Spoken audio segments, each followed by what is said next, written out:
कहते हैं ना, मिट्टी पाहो, यानी जो खराब हुआ उसे भूल जाओ और आगे बढ़ो।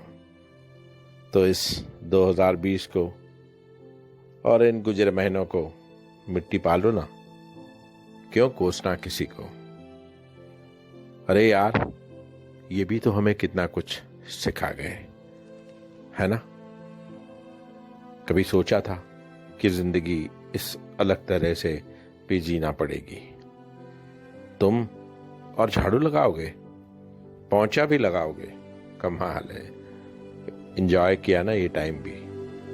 देखो, जो टाइम को हम तरसते थे, कभी सोचते थे कि अरे लंबी छुट्टी मिले, तान कर मस्त सोए,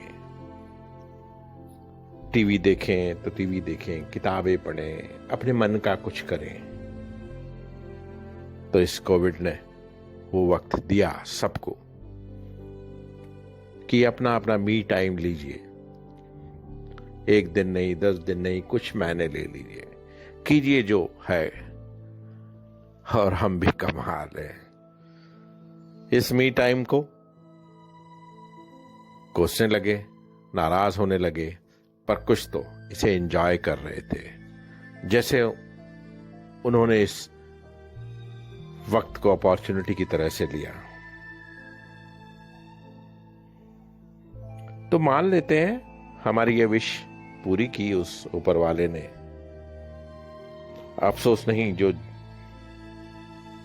अब तक किया उसका, जो जिया हम शुक्र करने लगे तो कितना जिंदगी बदल जाती है।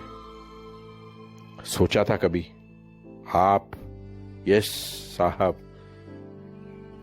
झाड़ू लगाएंगे, कुक करेंगे? नहीं ना।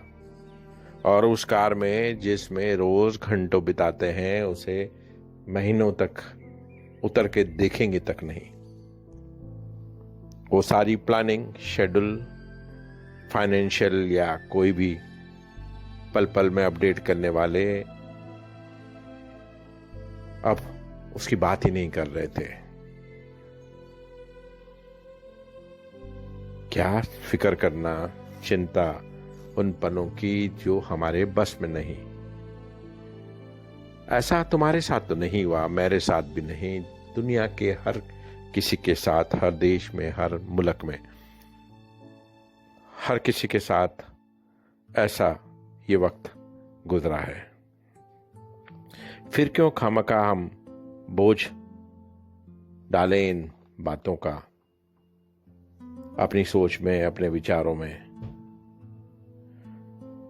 जिंदगी को कभी कभी हम साबुन के बुलबुले की तरह महसूस करें। याद है ना बचपन में कैसे हम साबुन के पानी के बुलबुले बनाते थे, और कौन कितना बड़ा बनाता है और उसकी कंपटीशन करते थे, और कितनी दूर तक जाता है।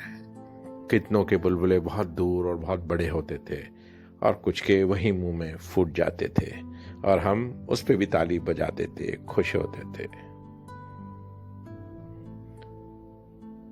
तो उस वक्त कहाँ हम कोई गम करते थे, जो फूट गए उनका भी और जो ऊपर निकल गए उनका भी। बस जिंदगी के तमाम उतार चढ़ाव को काश हम ऐसे ही लेने लग गए, इस तरह से, आसानी से, तो जिंदगी कितनी टेस्टी, खुशगवार, मस्त लगने लग जाती है। चलो मिट्टी पाओ यार, मस्त आगे बढ़ते हैं, खुश होते हैं। जैसा वक्त आया वैसे उसको ढालकर आगे निकलते हैं। यही तो है जिंदगी, इसी का नाम है जिंदगी।